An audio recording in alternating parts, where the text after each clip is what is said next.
हरे कृष्णा, सभी को राधे राधे। आप सभी का मेरे चैनल गौर हरि में बहुत बहुत स्वागत है। तो देखिए, आज हम कर रहे हैं कजरी तीज की पूजा। तो कजरी तीज का त्यौहार कब और कैसे मनाया जाता है, इसी सब की जानकारी आज मैं वीडियो में देने वाली हूँ। तो कजरी तीज का जो त्यौहार है वो भादो मास के कृष्ण पक्ष की तृतीया को मनाया जाता है। और जो ये त्यौहार है कजरी तीज का, आम तौर पर ख़ास तौर पर बनारस और मिर्ज़ापुर के ज़िलों के विशेष उत्सव के रूप में मनाया जाता है।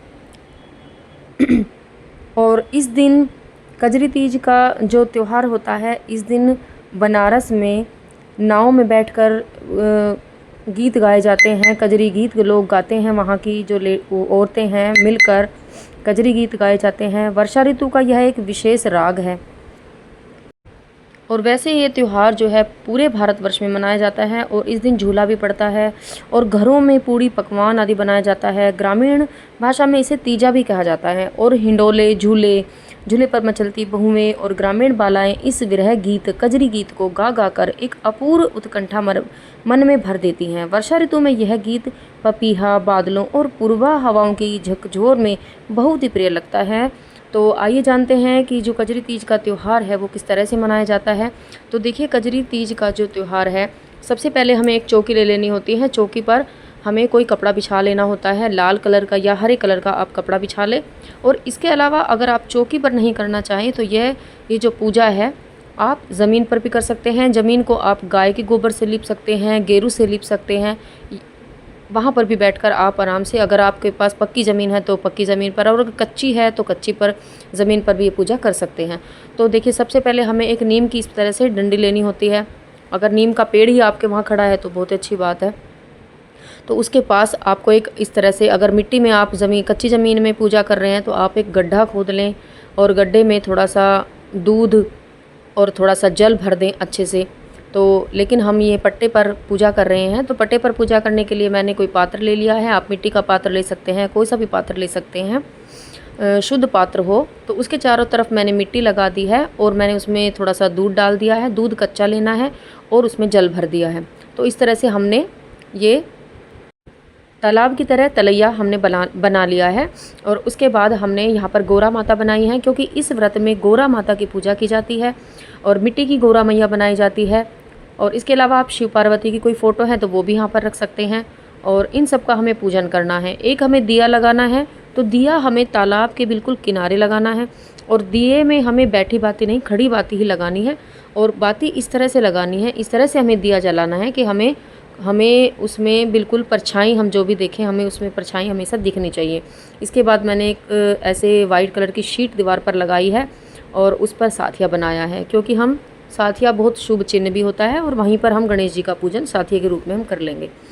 तो सबसे पहले हमें पूजन कर लेना है, दिए का पूजन कर लेना है, अपने तलैये का पूजन कर लेना है। तलैये पर हमें देखिए 13 अंक का विशेष जो संख्या होती है, 13 कलर की, 13 रंग की, तो वो जो विशेष होती है यहाँ पर, तो 13 आप टिक्की आप चंदन से लगा लें, रोली से लगा लें, क्योंकि माता की पूजा है तो रोली बहुत विशेष होती है। पार्वती माँ की पूजा, सुहागन स्त्रियाँ की पूजा होती है।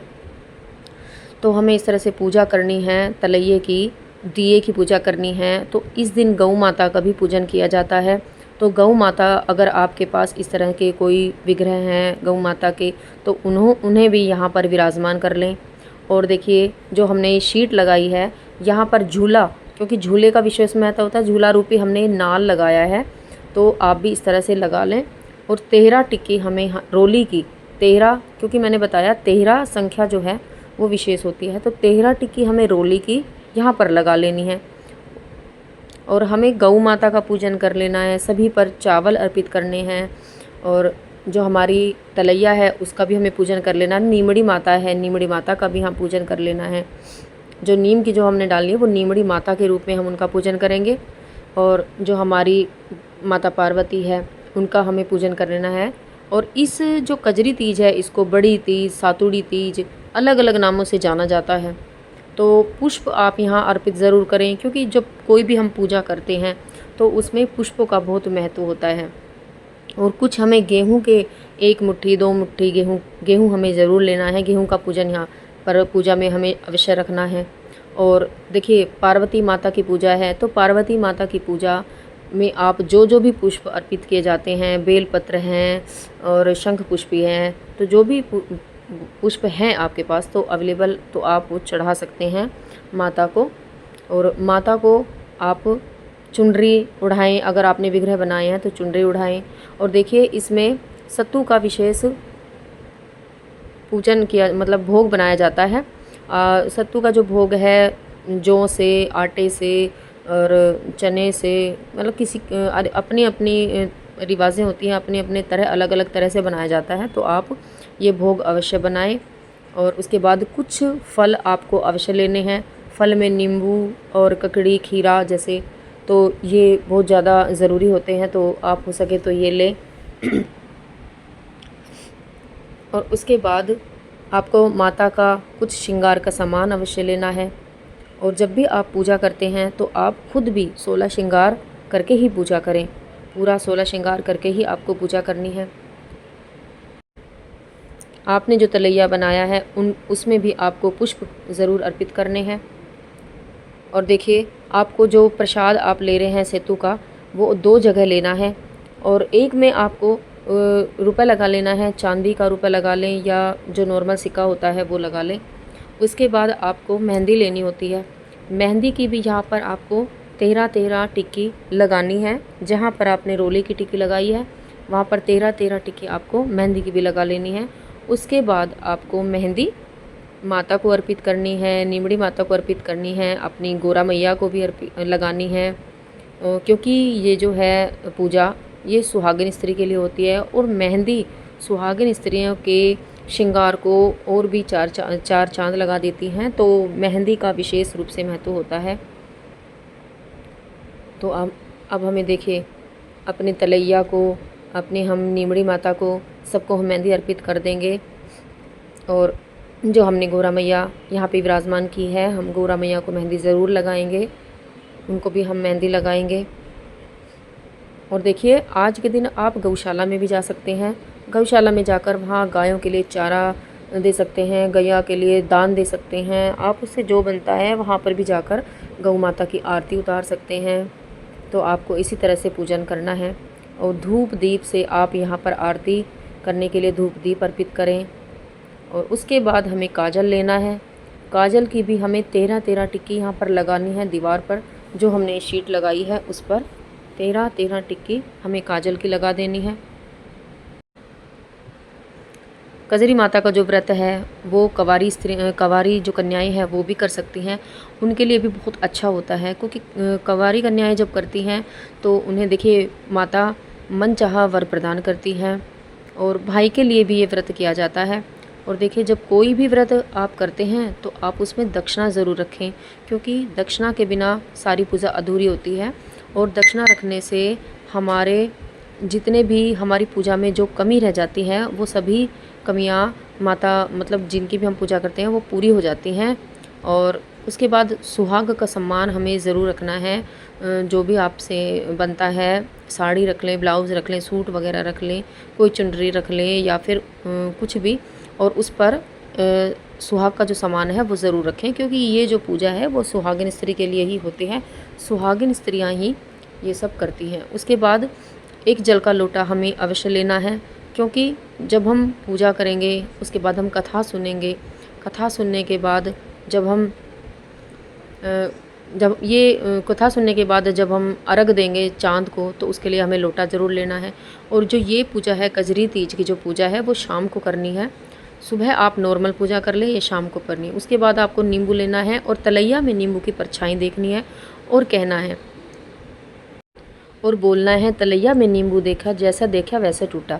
तो इसी तरह से ककड़ी की हमें परछाई देखनी है, फ्रूट और जो फल रखे हैं उनकी परछाई देखनी है, और ऐसे ही हमें बोलना है। और उसके बाद हमें अपने सुहाग का जो सामान होता है, आपके मंगलसूत्र है, आपके बिछुए हैं, या आपके जो भी आपका सुहाग का सामान होता है, तगड़ी है, आप उन सब की भी परछाई इसमें देख सकते हैं। और ऐसे ही बोलें कि जब तक तलैया में मंगलसूत्र की परछाई देखे और जब तक जिए, मतलब ये दिखती रहे। इसका मतलब यही होता है कि जब तक जिए हम, ये परछाई हमें दिखती रहे और हमारे तो मतलब हमारा जो सुहाग है वो बना रहे। तो इसलिए ये व्रत सुहागिन स्त्रियों के लिए ही किया जाता है। आपने जो अपनी हाथों में मेहंदी लगाई है, मेहंदी की परछाई देखिए, जो आपने चूड़ियाँ कंगन जो हाथों में पहने हुए हैं उनकी भी परछाई आप तलैया में देखें। देखिए जब हम दीपक जलाते हैं इस तरह से किनारे पे, तो वो परछाई हमें आराम से दिख जाती है। हमें पल्लू का भी इसी तरह से, जो हमने साड़ी पहनी है उसका पीलिया उड़ाया तो उसका पल्लू का भी हमें परछाई इसमें देखनी है। उसके बाद हमें देखिए गेहूं के 13 दाने गिनकर ही हाथ में लेने हैं कथा सुनने के लिए, और 13 दानों लेकर हमें कजरी माता की कथा सुननी है। और देखिए जो 2 कटोरियों में हमने प्रसाद रखा है सेतु का, वो एक जो कटोरी है वो आप बायने में दे देंगे, और जो जिसमें सिक्का रखा है वो कटोरी आप उठाकर भाई से, या देखिए जो सुहागिन स्त्रियां हैं वो अपने पुत्र से या अपने पति से इसको बंधवा सकते हैं। बंधवाने का मतलब सिक्का जो है, सिक्के से ही इसको कटवाना है, मतलब उसको कटवाना नहीं बोलते, बंधाया बोलते हैं, तो बंधवाया जाता है। और जो कंवारी लड़कियां हैं वो अपने भाई से इसको बंधवा सकते हैं। और कजरी तीज की जो चौकी है वो कब उठानी है और इन सब का क्या करना है, सामग्री का, ये सब बातें मैं अगली वीडियो में बताऊंगी। और कथा सुनने के बाद हमें जो हाथ में हमने अनाज के दाने लिए हैं वो अपने लोटे में डाल लें, और चाँद जब निकलता है तो चाँद को हमें ये लोटा अर्घ देना है, और उसके बाद हमें ये सेतु के खाकर ही अपना व्रत खोलना है। और इसी के साथ ही वीडियो को समाप्त करती हूँ, और हरे कृष्णा सभी को, राधे राधे। और अगर मेरी वीडियो पसंद आई हो तो मेरी वीडियो को लाइक करें, चैनल को सब्सक्राइब ज़रूर करें, और वीडियो को ज़्यादा से ज़्यादा शेयर करें ताकि सभी को ये जानकारी मिल सके।